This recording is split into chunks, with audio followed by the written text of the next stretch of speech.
ഓം നമോ ഭഗവതേ വാസുദേവായ. കൃഷ്ണ ഗുരുവായൂരപ്പ. നാളെ ഗുരുവായൂർ ഏകാദശിയാണ് അല്ലേ.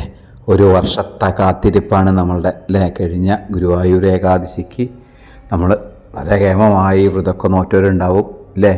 ആ ഗുരുവായൂരപ്പൻ്റെ മണ്ണിലൊന്ന് കാൽ സ്പർശിക്കാൻ പറ്റിയ ആ ഭൂമിയിലൊന്ന് തൊഴാൻ കഴിയുക അന്നത്തെ ദിവസം വലിയ കാര്യമാണ് അല്ലേ. അന്ന് ഭഗവാന്റെ തിരുനട അടയ്ക്കുകയില്ല എന്നാണ് പറയുക. കേട്ടിട്ടില്ലേ അതൊക്കെ? അപ്പോൾ അന്ന് രാത്രിയിലാണെങ്കിലും നമുക്കൊന്ന് പോയി തൊഴാൻ കഴിയുക വളരെ കേമമാണ് കേട്ടോ. ഭഗവാനെ ഒന്ന് ദർശിക്കാൻ കഴിയുക അല്ലേ. ആ ഗുരുവായൂർ ഏകാദശി നാളിൽ ഗുരുവായൂർ അമ്പലത്തിൻ്റെ ആ തിരുമുറ്റത്ത് നിന്നിട്ട് ഭഗവാനെ ഒന്ന് പ്രാർത്ഥിക്കുക. നമ്മൾ എത്ര മുൻജന്മങ്ങൾ ചെയ്ത പാപങ്ങളാണെങ്കിലും മാറിക്കിട്ടുന്നതാണ് കേട്ടോ. സുഹൃത്താണ് സുഹൃതം, ഒരു സംശയമില്ല. എത്ര വർഷമാണോ ഈ ഭൂമിയിൽ ജീവിച്ചിരിക്കാൻ കഴിയുന്നത് അത്രയും കാലം ഗുരുവായൂരപ്പ അങ്ങയുടെ ഏകാദശി ദിവസം ഒന്ന് അവിടെ വന്ന് തൊഴാൻ കഴിയുക, ഒന്ന് ഭഗവാനെ പ്രാർത്ഥിക്കാൻ കഴിയുക എന്നൊക്കെ പറഞ്ഞാൽ വളരെ വളരെ കേമമായിട്ടുള്ള കാര്യമാണ് അല്ലേ. എത്ര ആൾക്ക് കഴിയുന്നുണ്ട് അത്? അത്ര പുണ്യം ചെയ്ത അത്ര പുണ്യാത്മാക്കൾക്ക് മാത്രം കഴിയുന്നൊരു കാര്യമല്ലേ അല്ലേ. പുണ്യം വേണം ആ ഭഗവാന്റെ തിരുനടയിൽ ചെന്ന് ഭഗവാനെ ഒന്ന് പ്രാർത്ഥിക്കുക.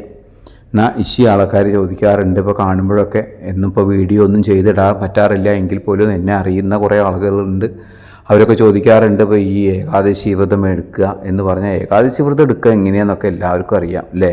എങ്ങനെയാണ് ഏകാദശി വ്രതം എടുക്കേണ്ടത്, എപ്പോഴാണ് ഉപവാസം അവസാനിപ്പിക്കേണ്ടത് എന്നൊക്കെ ആൾക്കാർക്ക് അറിയേ.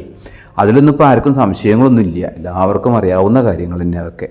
എന്നാൽ പലരും ചോദിക്കുന്നത് എന്താണെന്ന് വെച്ച് കഴിഞ്ഞാൽ, ഈ തിരക്ക് പിടിച്ച ജീവിതത്തിൽ നമ്മൾക്ക് ഓഫീസുണ്ട്, അന്ന് അവിടെ പോകണം, പലർക്കും ജോലി സംബന്ധമായിട്ടുള്ള യാത്രയിലാണ് അല്ലേ, ശാരീരിക ബുദ്ധിമുട്ടുകളുണ്ട് ഈ വ്രതമെടുക്കാൻ. ഇങ്ങനെയുള്ളവരൊക്കെ എന്താ ചെയ്യുക അല്ലേ. അങ്ങനെയുള്ളവരുണ്ടാവുമല്ലോ. എല്ലാവർക്കും ഇപ്പോൾ എല്ലാ സൗകര്യങ്ങളും എപ്പോഴും വന്നുകൊള്ളണം എന്നില്ല ഉണ്ടോ അല്ലേ. പ്രത്യേകിച്ച് നമ്മളൊക്കെ ജീവിതത്തിൻ്റെ രണ്ട് തലയും അങ്ങോട്ടും ഇങ്ങോട്ടൊക്കെ കൂട്ടിമുട്ടിക്കാൻ വേണ്ടിയിട്ട് സാമ്പത്തികമായിട്ടുള്ള ഞെരുക്കങ്ങളിലുമൊക്കെ ഓടുന്നവരാണ്. കുടുംബം, കുട്ടികൾ അല്ലേ, പരാധീനതകൾ, പരിഭവങ്ങൾ ഒക്കെ ഉണ്ട് നമുക്ക്. അപ്പോൾ നമുക്ക് ഈ വ്രതങ്ങൾ അനുഷ്ഠിക്കാനും അല്ലെങ്കിൽ എല്ലാവർക്കും ആ വ്രതങ്ങൾ അനുഷ്ഠിക്കാനൊന്നും കഴിഞ്ഞു എന്ന് വരില്ല. അങ്ങനെയുള്ളവർ എന്ത് ചെയ്യണം? വളരെ കേമമായിട്ടുള്ളൊരു ചോദ്യമാണ് അല്ലേ. അങ്ങനെയുള്ളവരുണ്ടാവും. എന്നാൽ അങ്ങനെയുള്ളവരുടെ അടുത്ത് എനിക്ക് പറയാനുള്ള ഒറ്റ കാര്യമുള്ളൂ. എന്താണ്? നിങ്ങൾ ഉപവാസം എടുക്കണ്ട, വ്രതം അനുഷ്ഠിക്കേണ്ട, ഒന്നും വേണ്ട. കാലത്ത് കുളി കഴിഞ്ഞ് അന്നത്തെ ദിവസമെങ്കിലും സസ്യാഹാരം മാത്രം കഴിക്കാൻ നോക്കുക. എന്നിട്ടോ നമ്മൾ ഏകാഗ്രമായി ഭഗവാനെ ഒരു അരമണിക്കൂറെങ്കിലും ഭഗവാന്റെ ഏതെങ്കിലും ഒരു നാമം നിങ്ങൾ ജപിക്കുക.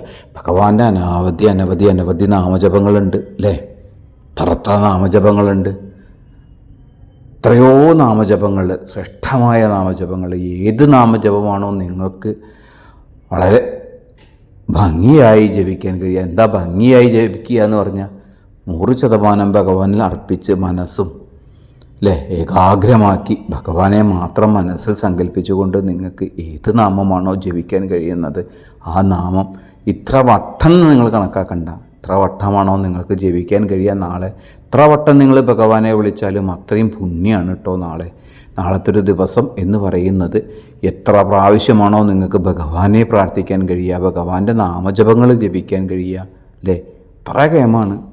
എന്താണ്, നമുക്ക് വളരെ വലിയ നാമജപങ്ങളൊന്നും ജപിക്കണമെന്നില്ല ഉണ്ടോ. ഹരേ രാമ രാമ രാമ ഹരേ ഹരേ, ഹരേ കൃഷ്ണ കൃഷ്ണ കൃഷ്ണ ഹരേ ഹരേ അല്ലേ. അത്ര കേമമായിട്ട് ജപിക്കാൻ നമുക്ക്. ഓം നമോ ഭഗവതേ വാസുദേവായ. വളരെ ശ്രേഷ്ഠമായിട്ട് ജപിക്കാം നമുക്ക് അല്ലേ. ഇനി ഒന്നുമില്ല, നമ്മുടെ പഴമക്കാർ ജപിക്കുന്നത് കേട്ടിട്ടില്ലേ? നമ്മുടെ മുത്തശ്ശന്മാരും മുത്തശ്ശിമാരൊക്കെ ജപിക്കുന്നത് കേട്ടിട്ടുണ്ടാവും. എന്താണ്? നാരായണ നാരായണ നാരായണ നാരായണ നാരായണ നാരായണ നാരായണ അല്ലേ.